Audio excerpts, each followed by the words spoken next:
Okay.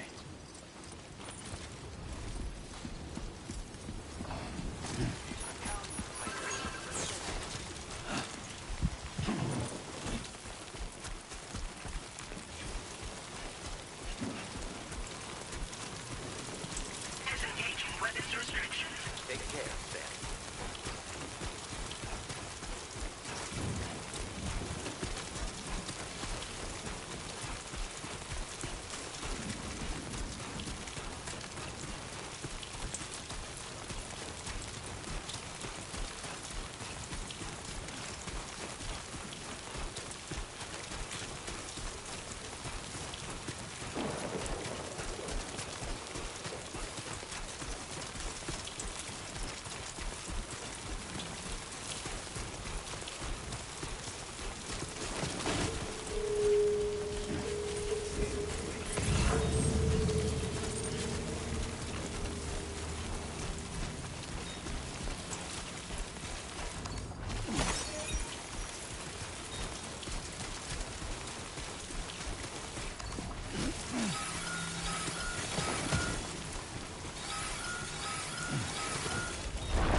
Gatequake detected. Intensity.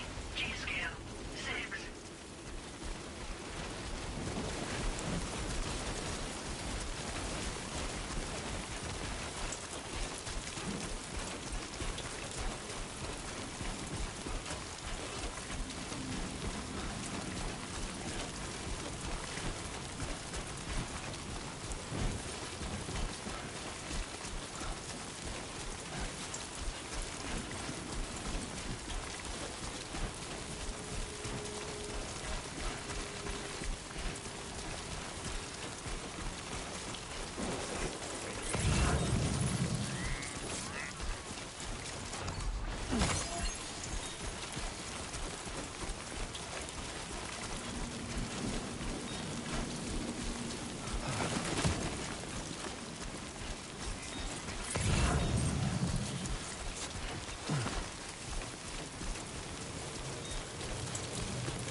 time no see, Sam.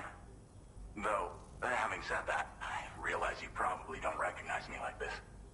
Anyway, why don't you let me take a look at your orders?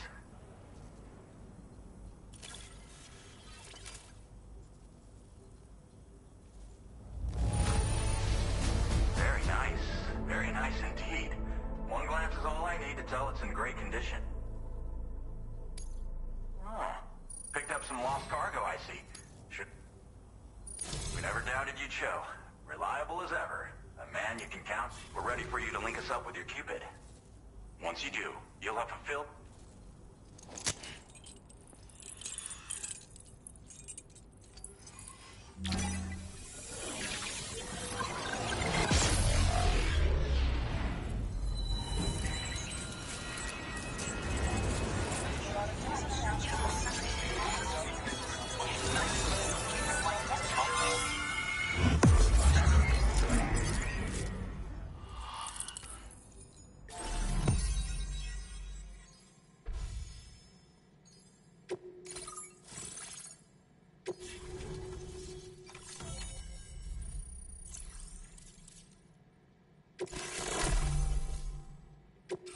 Now displaying your current order grade.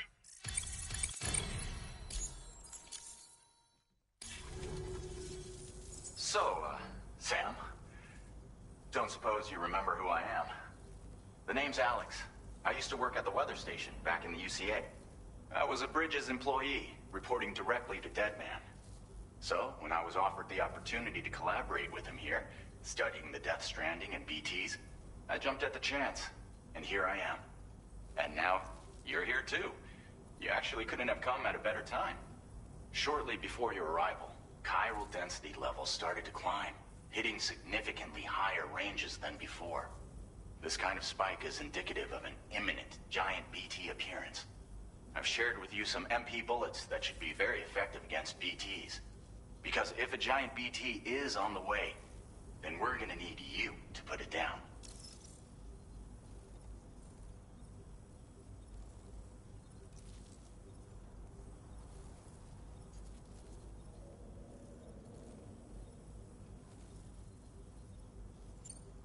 It's hard to know when this giant BT is going to appear. So for now, you should rest up in your private room and prepare for a potential fight. That's both mine and Deadman's recommendation. We'll keep you posted, Sam.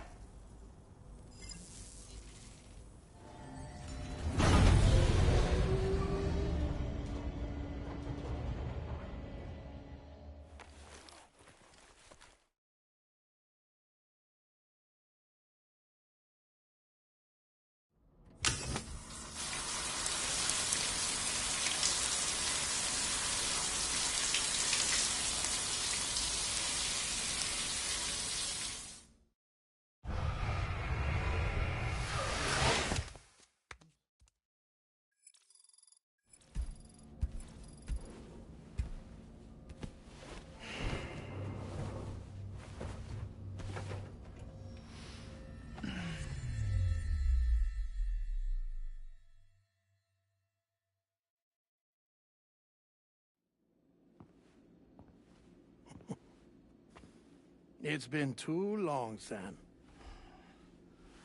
You were a good friend to me. One I could never forget.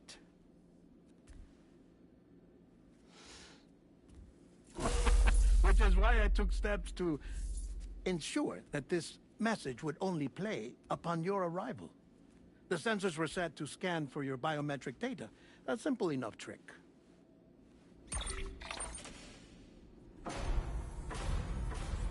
Now, this was originally a geophysics laboratory established for the study of earthquakes.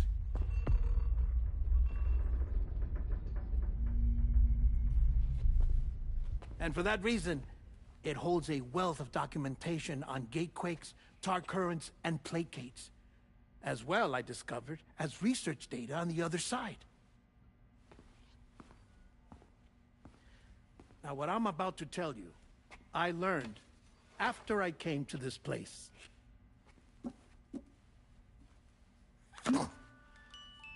Imagine that this is the lab. Though it's relatively close to the northern tip of South America, the continent is entirely cut off from us by a tar belt. And so we have no idea what's going on down there. Nor do we know the state of any continent other than our own. The researchers here were trying to establish contact with the rest of the world. They were well equipped to do so, as the facility had once been used to launch research satellites.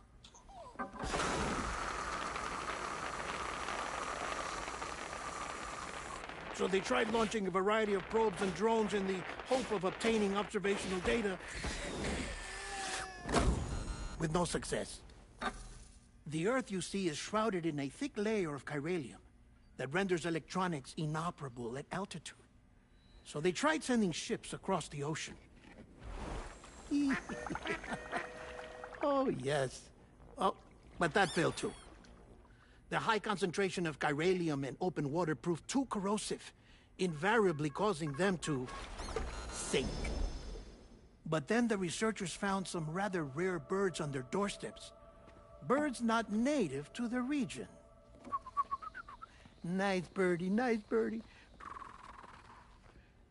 And that, my friend, was just the beginning. Not far from the lab, they discovered a strange anomaly. Well, the surrounding area was heavily contaminated with chiralium. Yes.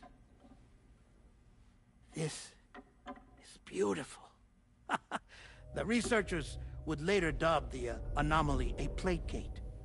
But further investigation revealed that it came into existence when you began to expand the chiral network across North America, and that the gate grew larger in tandem with the network itself. What started as a tiny fissure in space became so much more. The researchers duly installed cameras to study the gate and its surrounding area.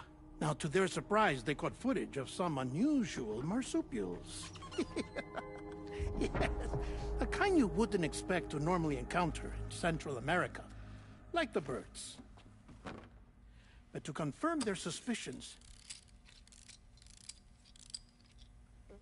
they sent an autonomous robot through the gate. The soil samples it collected were consistent with the archived geological data from the southern hemisphere.